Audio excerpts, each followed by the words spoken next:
Roman ரைட்டரான Horace அவரோட ஒர்க்கான hours பொய்டிக்கால சொல்லியிருக்க 2 major கான்செப்ட்ஸை நம்ம இன்றைக்கி பார்க்க போகிறோம். First one purple patch, second one in medias rest.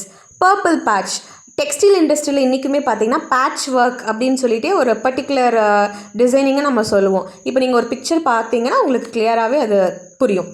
So நீங்கள் பார்த்துட்டு இருக்கிற பிக்சர்லாம் அங்கங்கே வந்துட்டு பேட்ச் ஒர்க் இருக்குது பார்த்தீங்களா. இந்த மாதிரி ஒரு கார்மெண்ட் ஃபுல்லாமே வேற ஒரு மெட்டீரியல் வேற ஒரு டைப் நம்ம அங்கங்கே அட்டாச் பண்ணுறதா பேட்ச் ஒர்க் அப்படின்னு சொல்லுவோம். இதே மாதிரி தான் நம்ம காமெடிஸ்லாம் யூஸ்வலாக பார்க்குறப்போ வீட்டில் வந்துட்டு ஃபுல்லாக நீங்கள் ரீசன்ட் மூவிஸில் பார்த்தீங்கன்னா கூட தெரிஞ்சிருக்கும், வீடு வந்து ஃபுல்லாக கரெக்டாக இருக்குது, அங்கங்கே வந்து எங்கேயாச்சும் ஓட்டை இருக்கும், அதை மட்டும் பேட்ச் ஒர்க் பண்ணணும்னு சொல்லுவாங்க. ஸோ அதுதான் நம்ம பேட்ச்னு சொல்கிறது. ஸோ அதே மீனிங்கில் தான் ஹொரேஸும் வந்துட்டு இந்த புக்கில் சொல்லியிருப்பார். அதாவது அப்போ வந்து ரோமன் பீரியடில் பார்த்தீங்கன்னா கார்மெண்ட்டில் எஸ்பெஷலி வந்து பர்பிள் டை வந்து ரொம்ப எக்ஸ்பென்சிவாக இருந்துச்சு. அது மட்டும் இல்லாமல் பர்பிள் ட்ரெஸ் வேர் பண்ணிட்டு வந்தாவே அது அவங்களோட பவரை ரெப்ரசன்ட் பண்ணுற மாதிரி இருந்துச்சு.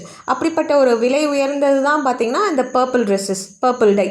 அப்போது அப்படிப்பட்ட ஒரு பர்பிள் பேட்ச், அந்த பர்பிள் டை கொண்டு செய்யப்பட்ட ஒரு கிளாத், அதுவும் ஒரு பர்டிகுலர் பேட்ச் எடுத்துகிட்டு போய் இங்கே ஒரு வீக் ட்ரெஸ் இல்லை ஒரு கந்தலான துணி இருக்குது, அந்த கந்தலான ஹோல் கார்மெண்ட்டில் ஒரு ஃபுல் ட்ரெஸ்ஸில் ஏதோ ஒரு பக்கம் மட்டும் இப்படி கிராண்டாக இருக்கிற அந்த பர்பிள் பேட்சை நீங்கள் ஒட்டுனீங்கன்னா எப்படி இருக்கும்?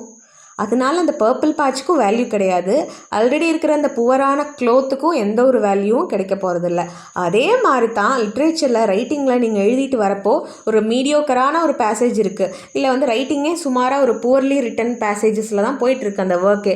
அந்த இடத்துல இடையில் மட்டும் சம்மந்தம் இல்லாமல் ஒரு டெக்கரேட்டிவ் ஆர்னமெண்டல் பேசேஜை மட்டும் அந்த இடத்துல மட்டும் நம்ம வந்து இடைச்சொருகள் பண்ணுறதுக்கு பேர் தான் purple patch in writing. So whole ஒர்க்கும் பார்த்தீங்கன்னா ஒரு நார்மலாக மீடியமாக போயிட்டுருக்கு. ஸோ அந்த இடத்துல ஒரு பார்ட் ஆஃப் த ஒர்க் மட்டும் இந்த மாதிரி டெக்கரேட்டிவாக காமிக்கிறோம். அப்படி அந்த பார்ட் மட்டும் எப்படி தெரியும்னா ஓவரால் ஒர்க்லேருந்து ஒரு ஆக்வர்டாக தெரியும் ரெஸ்ட் ஆஃப் த ஒர்க்லேருந்து. இந்த மாதிரி ஷோயாக எழுத தேவையில்லை அப்படின்னு சொல்லி ஹொரேஸ் வந்து இந்த purple patch type of writing, சரிங்களா, இந்த மாதிரி டைப் ஆஃப் ரைட்டிங்கை கிரிட்டிசைஸ் பண்ணுறாரு.